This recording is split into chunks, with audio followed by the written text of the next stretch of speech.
jugando con el lápiz. Hace ya mucho tiempo recibí un regalo que por su espesor y tamaño pensé que era la Biblia. Estuve a punto de persignarme ante semejante obsequio. Mi madre llegó a mi mente como un relámpago, porque ella siempre se ocupó de enseñarme muchos principios relativos a tan extraordinario libro. Esa persona me dijo, ábrelo. Con muchas sorpresas y emociones, retiré el papel que lo cubría y procedí a abrirlo. Cuán lejos estaba de la realidad. Se trataba de un majestuoso libro con explicaciones textuales y abundantes imágenes sobre la anatomía artística del cuerpo humano, de un famoso y respetable maestro de las artes visuales húngaro de nombre Jenő Barcsay. La alegría inundó mi rostro sorpresivamente. Con el tiempo, siempre que me encontraba con este intelectual, quien de forma insistente y amable me preguntaba si yo estaba aprovechando el libro porque a él le costó mucho y quería saber si valió la pena hacerme ese regalo, porque él en mi lugar lo aprovecharía al máximo. Esa persona era el profesor Juan Bosch. Anoche, inspirado por ese recuerdo, hice este dibujo y lo comparto con ustedes. Quiero dar la bienvenida esta noche al maestro de la plástica dominicana, Osiris Gómez. Gracias, muchas gracias, maestro, por aceptar nuestra invitación para ahí entonces. Y muchísimas gracias porque en una de esas noches usted le llegó a su memoria esta anécdota y la quiso compartir con todos nosotros. Doquiera que esté el profesor Juan Bosch, sé que se va a sentir muy feliz que usted haya querido aceptar esa invitación para estar aquí con nosotros en Y Entonces. Gracias por estar aquí. Buenas noches. Wow. ¿Quién es este maestro de la plástica dominicana? Vamos a compartir con ustedes algo de su hoja de vida y de lo que algunos de los grandes, igual que él, han dicho de su trabajo, han dicho de su estilo, han dicho de su obra. Vamos a ver quién es el maestro Osiris Gómez y regresamos en breve con él. Osiris Gómez nació en Puerto Plata, estudió pintura en la Escuela Nacional de Bellas Artes. Ha participado en bienales y montado más de un centenar de exposiciones individuales y colectivas a nivel nacional e internacional. Sus obras están presentes en museos e instituciones internacionales como The Florida Museum of Hispanic and Latin American Art, Miami, Estados Unidos. Museo Español de Arte Contemporáneo, Museo de Arte Cándida Vidó. Las obras de Osiris se caracterizan fundamentalmente por llevar la forma y el concepto a un estado superior en la manera en que él los trata en el lienzo, expresando una innegable tendencia hacia el surrealismo. De nuevo, buenas noches por estar aquí en Y Entonces. Para mí, que usted haya tenido este contacto con el profesor Bosch, que don Juan haya pensado usted y le haya regalado este libro, que usted haya tenido esa experiencia dentro de tantas que ha tenido en su vida realmente y que la haya querido compartir, para mí es maravilloso. Muchas gracias, de verdad que sí. Ya sabemos algo de quién es Osiris Gómez, pero a mí me gustaría, maestro, que usted me dijera cuál fue su primer contacto, precisamente cuando tuvo usted por primera vez en su mano algo que le haya permitido, un lápiz, un pincel, que le haya permitido transmitir lo que tenía en su mente. ¿Cuál es esa primera imagen que tiene Osiris Gómez, el maestro, de ese Osiris Gómez principiante, la primera vez que pudo plasmar algo para que los demás lo pudieran visualizar? Primero, buenas noches. Para mí es grato el placer de que un programa tan importante ha acogido mi trabajo. Todo esto viene de muy lejos. Si alguien me preguntara si lo he hecho por vivir, si había pensado en su existencia, si había pensado en las demás personas, yo diría, bueno, si mi arte no puede vivir, porque remonto mis estudios cuando era un niño, mis cuadernos de primaria estaban todos abarrotados de imágenes, de dibujos, y los profesores siempre fueron condescendientes con ese deseo que yo tenía de transmitir, porque yo era muy tímido. Entonces, para mí era más fácil comunicar lo que quería decir dibujando alrededor de mis mascotas. Muchas veces los textos que estaban en las mascotas, yo lo veía en imágenes, escribía y lo dibujaba también alrededor. Había más dibujos en cada página de mi cuaderno que las letras, pero era una combinación, porque la vida se hace conceptual en la medida en que uno deja que el pensamiento se desarrolle con naturalidad. Por eso, reflexionando ahora sobre el pasado, para mí ha sido una extraordinaria bendición que en mi familia nadie nunca se opusiera, de que los profesores lo vieran como un acto normal de un niño. Ahora yo he descubierto con el tiempo que hasta el propio Picasso decía que todos los niños dibujan. Desde que nacemos somos artistas. Lo único que en la medida que vamos creciendo, vamos descubriendo cualidades distintas, cosas que nos llaman la atención en otras ramas profesionales con las que nos identificamos más. Pero no fue solamente en la escuela cuando empezaba ya a aprender las vocales. Eso fue en todo mi recorrido, en la secundaria, en todo lo que era mi contacto, inclusive con las personas. Siempre había un dibujo en medio.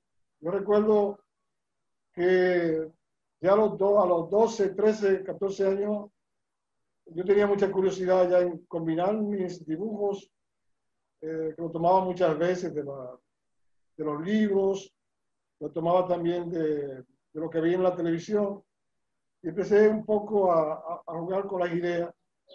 Y fue muy temprano cuando yo conocí personalidades como don Pedro Mil, Juan Bosch, Mariana de Rosa Viñón. Pero el caso especial de don Juan, a mí me tocó la fortuna de conocerlo cuando yo tenía 14 años, porque él vio un dibujo mío, se sorprendió de una manera tan extraordinaria que yo me sentí extraño al lado de una persona tan grande, tan importante, porque yo hice algunos dibujos que se publicaron en un periódico que él manejaba en su partido, y él lo vio y quería conocerme. Yo iba apenas a cumplir 15 años y se sorprendió, pero tú tan joven puedes hacer esto. Yo pensé que estaba bromeando y bueno, quizá me está elogiando para hacerme sentir bien. De hecho, también eso es importante, porque uno se estimula cuando la persona hace que uno vea la vida más esperanzadora. Por eso es bueno estimular la sociedad, estimular todo, porque todo necesita energizarse. Y ahí empezó un capítulo interesante, porque en ese ambiente la gente empezó a conectarse con mi dibujo y empecé a conocer nuevas personas, empecé a conocer otros ambientes, descubrí la posibilidad de crecer, y por eso entré a la Escuela de Bellas Artes a aprender. Ahí conocí a mi maestro Domingo Liz, conocí lo que era el ejercicio profesional ya dentro de lo que es el campo conceptual, dentro de lo que es el campo del aprendizaje. Y me vi envuelto ya de alguna manera en este mundo tan extraordinario que para mí es como oxigenar mi vida, como darle gracias a Dios por tener la capacidad de poder decir mis verdades en las imágenes, en las gráficas.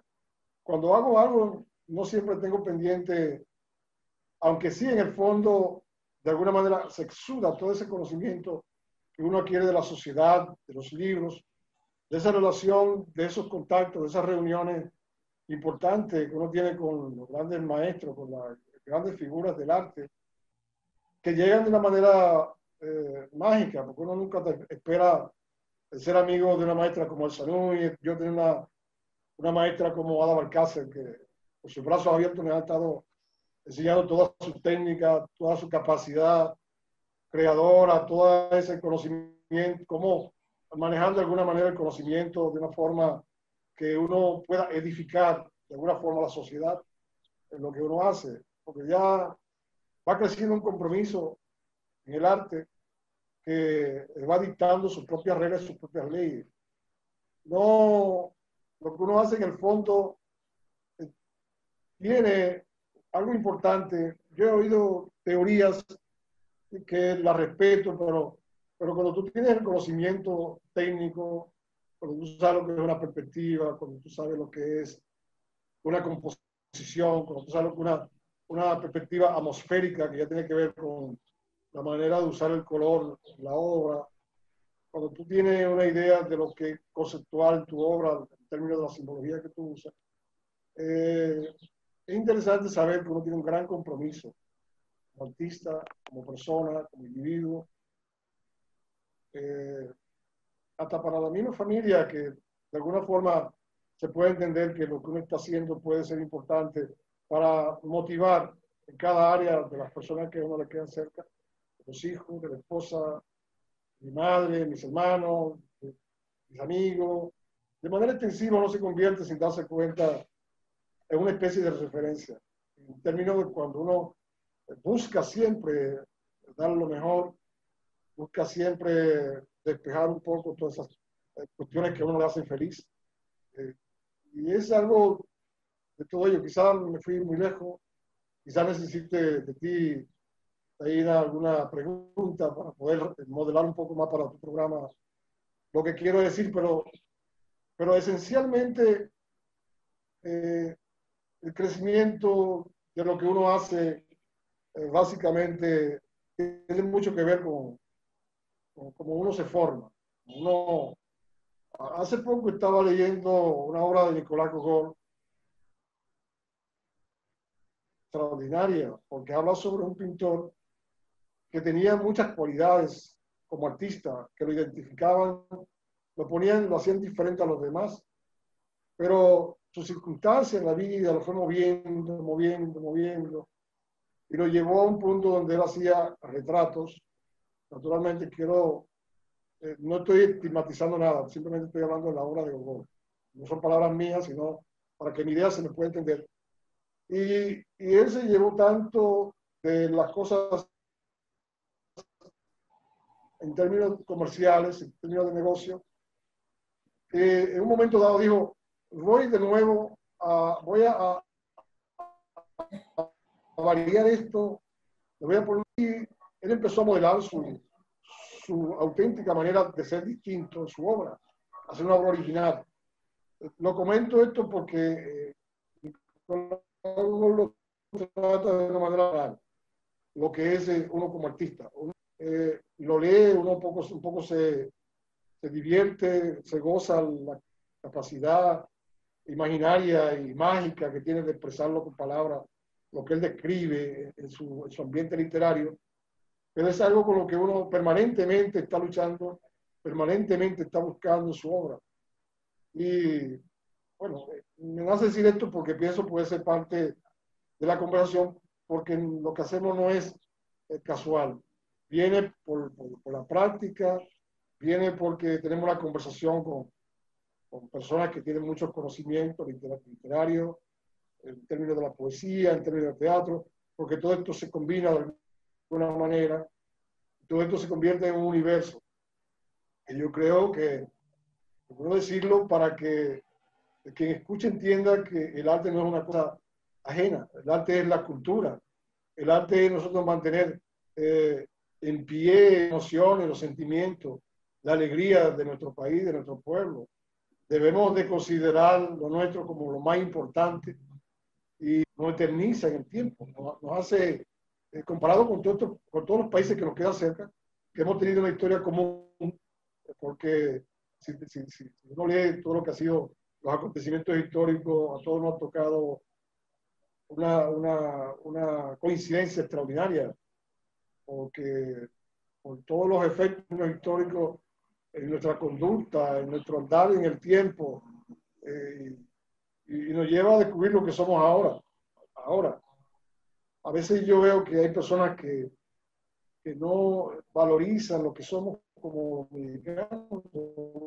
Debemos considerar lo que hacemos, nuestra artesanía, nuestra cultura, nuestros luchadores, nuestra patria es bellísima. Nuestra gente, tú hablas de nuestra gente. Entonces debemos siempre estimular eso, porque nos debemos a nuestro propio país. Es decir, yo no estoy hablando como un extranjero, que estoy suspendido en el aire diciendo estas cosas. Yo lo digo porque de alguna manera he crecido en mi ambiente. A pesar de las dificultades, a pesar de los problemas, se avanza. Hay un momento en que ya las cosas se hacen más sencillas. Las cosas se empiezan a realizar con menos inconveniencia. Pero todo eso llegará, porque todo eso es parte del proceso. El proceso de creación, del proceso de cómo uno mismo se ve, de cómo nosotros podemos entender que podemos, variando detalles internamente, reflejando hacia afuera. En mi caso es el arte, pero en todos los casos distintos, creo que la raíz es la misma. Asunto de formación, asunto de buscar de todo lo que hay lo mejor, de sentir orgullo en un país donde quiera que llega, la gente siente que hay una energía, una fuerza y una vitalidad que nosotros debemos de preservar.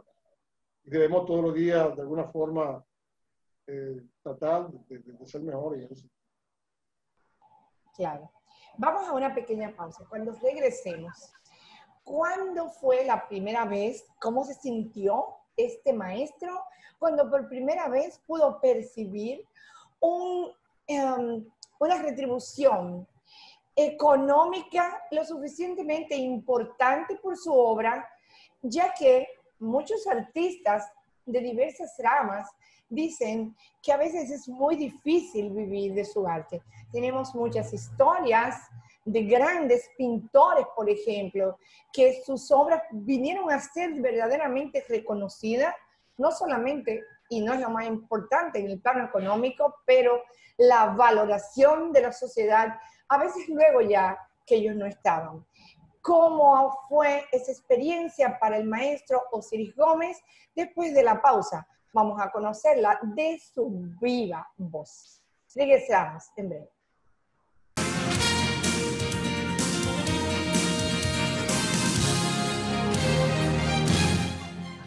Continuamos conversando con el maestro de la plástica dominicana, Osiris Gómez. El maestro, antes de ir a la pausa, por si acaso usted en este momento conecta con nosotros, hacía todo un recuento de los valores intrínsecos que debe tener un artista para que al momento de plasmarlo en su obra pueda definitivamente hablar de él.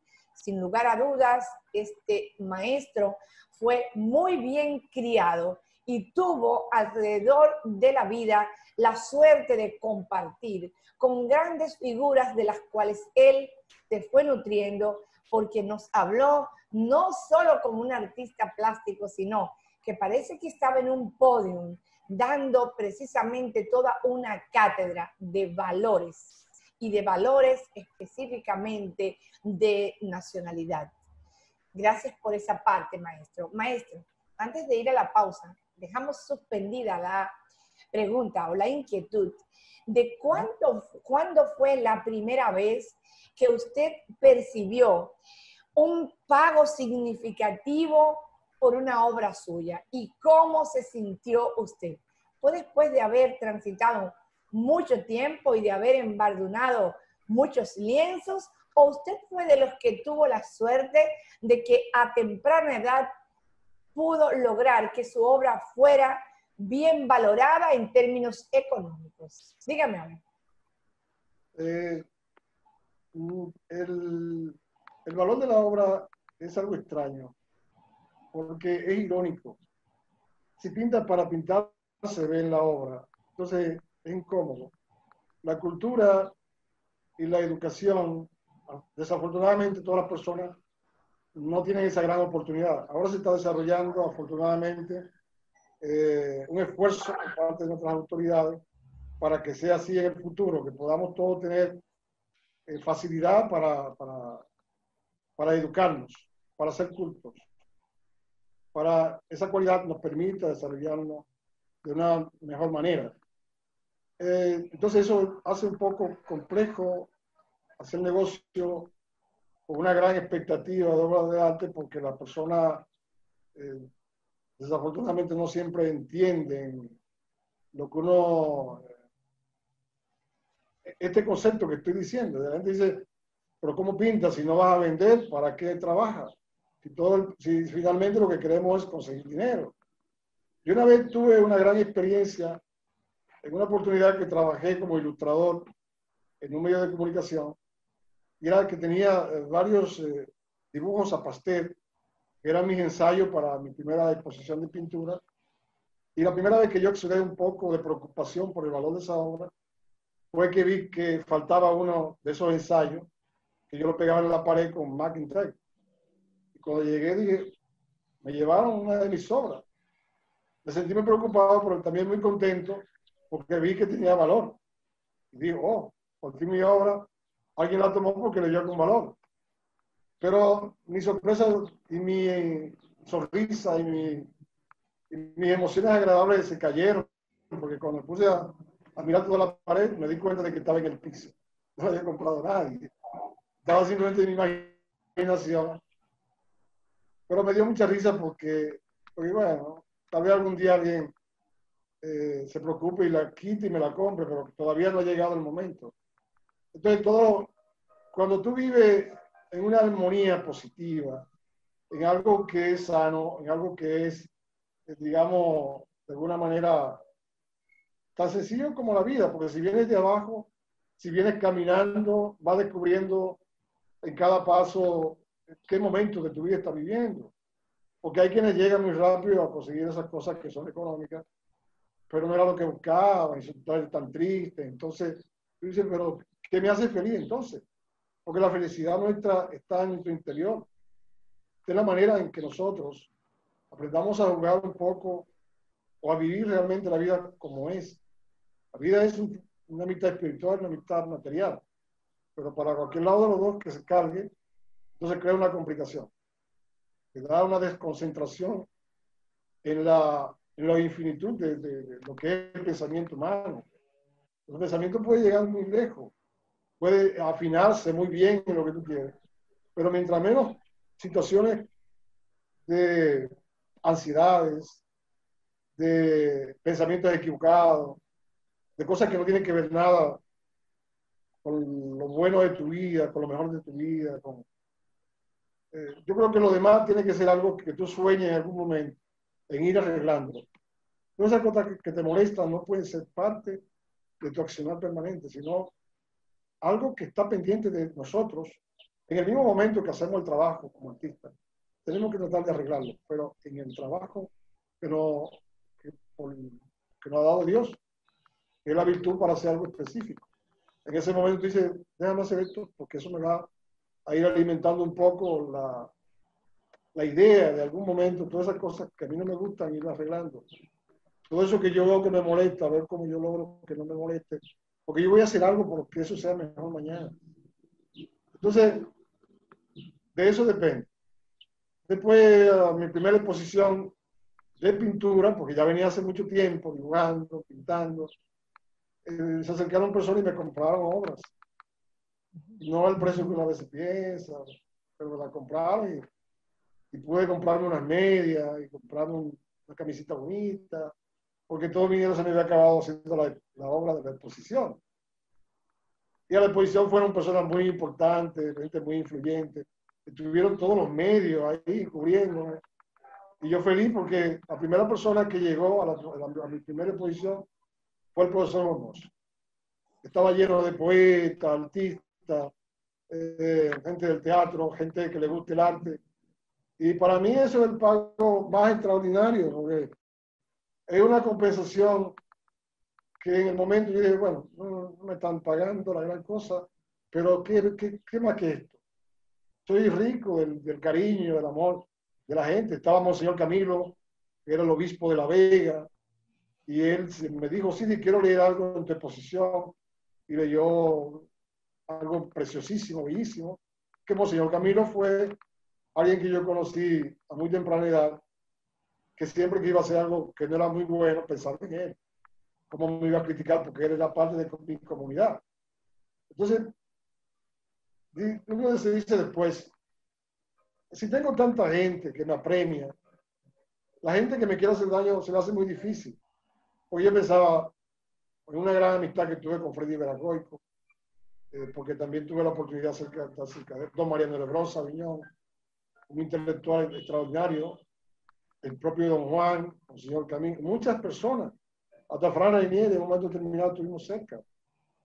Y eso no es metálico, pero es más que metálico, más grande, porque era una fuerza que me trae hasta aquí, hasta esta entrevista, a decir estas palabras y a decir estas ideas, porque yo entiendo, como tú lo sé también, la sociedad necesita referente, la sociedad necesita estímulo, la sociedad necesita espaldarazo, la sociedad necesita que todo el dominicano que exista en esta tierra tenga esperanza y que la pueda vislumbrar en el horizonte como una luz que le indica su camino. Yo, afortunadamente, familia muy organizada, no hemos sido los privilegiados de la fortuna como otras personas, pero en el tiempo hemos conseguido cómo vivir holgadamente, cómo poder avanzar dentro de un ambiente de rectitud del trabajo, de estímulo del trabajo y de esos grandes referentes a lo que yo me refiero. De esas personas que te apoyan, esa gente que te dice, tú puedes, avanza. No hay cosa más hermosa que esa. O tu madre que te dice, sí, yo no puedo ayudarte, pero sé que lo que tú estás haciendo es precioso. Y a la gente le gusta. Hubo un tiempo en mi niñez que mi compensación por mis dibujos de la clase, de la tarea de primaria no, era un niño apenas de quizá 8 o 6 años, o 7, 9, no recuerdo. Y lo único que me daban era besitos por los dibujos de los viernes. Y mi mamá me decía, te están engañando porque te están dando un besito igual, pero el besito es agradable y me lo dan con cariño, decía mi madre. Son muchas cosas hermosas que uno ha conseguido y afortunadamente tengo mi familia, tengo mi vida organizada por mi arte. Todo con estas dos manos, con la luz que Dios siempre me envía y con todos esos grandes amigotes que he tenido intelectuales y eso. No solo ellos, también mis amigos que son de un carácter sencillo, pero que también te dicen, oye, sí, me gusta que tú no eres arrogante, me gusta que tú no eres, que tú me puedes saludar y que no tienes esa infla. ¿Sí? Es como si tú tuvieras una comunicación permanente con el universo. Y eso también es algo que te facilita la existencia. Después que esta entrevista se termine, yo tengo que hacer un boceto de un dibujo, tengo que hacer una obra, bocetarla que la pidieron, tengo que hacer unas copias para un collage que tengo que hacer. Y siempre tengo una dinámica mental. Por la mañana siempre estoy leyendo, porque no siempre, es decir, leer, estoy leyendo los clásicos ahora con este asunto de esta pandemia. A ver, estoy con Oscar Wilde, con Lev Tolstoy, con Edgar Allan Poe, con 100 años de soledad García Márquez, como no tiene quien me escriba. Estoy cogiendo libros, soltando libros, aprovechando porque la forma en que estos escritores describen la naturaleza de las cosas con esa magia, con esa forma tan extraordinaria de usar el lenguaje, es algo que me entretiene. Pero cuando yo dejo los libros, siguen como frondas brincando en mi mente. Todas esas cosas, el cerebro ya deja de ser el cerebro y se convierte en una vegetación, y mi nariz se convierte en un tronco, y el horizonte se convierte en una cosa interesante. Sí, a mí me ha enseñado todo este ambiente de trabajo que no hay nada más fácil que tirar una línea hacia arriba, una horizontal, porque cada línea, yo he aprendido que si es horizontal es paz, tranquilidad y es azul. Pero si la hago hacia arriba, es amarilla, es fuerte, es roja también, es más intensa. Entonces las emociones, cuando yo estoy trabajando en una obra de arte, siento cómo se van desplazando esas emociones en la obra, porque es parte de la praxis, del conocimiento. Entonces ahí tú empiezas a hacer colocaciones de composición, conocimiento del dibujo, de cómo conseguir movimiento, porque el movimiento de la piel, si tú sabes cómo están compuestos los huesos, dónde agarra cada músculo, tú tienes la idea de cómo se mueve todo y cómo tú haces un dibujo que se vea con movimiento a pesar de estar estático. Porque hay dibujos muchas veces que uno ve que parecen como que no tienen como vida. El conocimiento te permite eso. Por ejemplo, la gente hablaba mucho de la pintura del famoso francés, este artista llamado Paul Cézanne, que Picasso le dio tanto de ese manantial para hacer su famoso cubismo. Y Paul Cézanne tenía un concepto sobre la figura humana que era su figura, fíjate ahí, son de volumen, son voluminosas. Es decir, los tonos que usa, el lineaje, los colores, lo que dice Botero, mis figuras no son gordas, son voluminosas. Entonces, hacer arte es un concepto, pero un concepto que tiene como base la academia, el conocimiento, porque entonces se queda todo en el vacío, en el abismo, y se pierde lo que uno quiere decir como artista. Es una reflexión que hago, tema divertido, tan divertido que dinero, es decir, las cosas son interesantes, pero no se divierte con las dos. Wow, wow, wow, maestro. La verdad que con usted el tiempo se hace, pero cortitico, de verdad que sí. Wow, increíble. Definitivamente, todos los que nos han estado viendo, se dan cuenta que es un todo la cultura. No es que te vas a dedicar específicamente a operar pacientes y a verlos y a que te le pongan anestesia y a sacarle una piedra de la vesícula, esto, aquello. Es un todo. El artista es un todo. La vida realmente es el conjunto de ese todo de cosas que vamos consiguiendo en cada una de nuestras experiencias. Ven por qué todo un maestro de la plástica dominicana. Ven por qué queríamos traerlo en este momento que queremos hacerle un homenaje muy especial y desde el fondo de nuestra alma al profesor Juan Bosch. Este hombre puede hablar porque realmente fueron contactos que le permitieron ir juntando esta experiencia. De verdad, maestro, muchísimas gracias. Nos sentimos pero muy honrados con que usted haya compartido parte de sus experiencias con nosotros esta noche y ni entonces. Y desde cualquier parte del cosmos donde esté el profesor Bosch, sé de verdad que se tiene que haber estado regocijando con escucharlo a usted. Muchísimas gracias. Gracias a ustedes por permitirme llegar a la gente que sigue mi obra. Muchísimas gracias a esta chica dominicana, Liliana Salcedo, que a través de ella pudimos penetrar y conocer un poco más sobre el Larimar y compartir con ustedes esta piedra fabulosa y pedir el respeto para todos aquellos mineros dominicanos que entran a la profundidad de nuestra tierra para definitivamente permitirnos disfrutar de esta joya de la naturaleza que es el Larimar. Gracias al maestro de la plástica dominicana, Osiris Gómez. Gracias porque de su mano pudimos repasar valores que cada día nos permiten ser mejores ciudadanos dominicanos. Buenas noches y muchas bendiciones.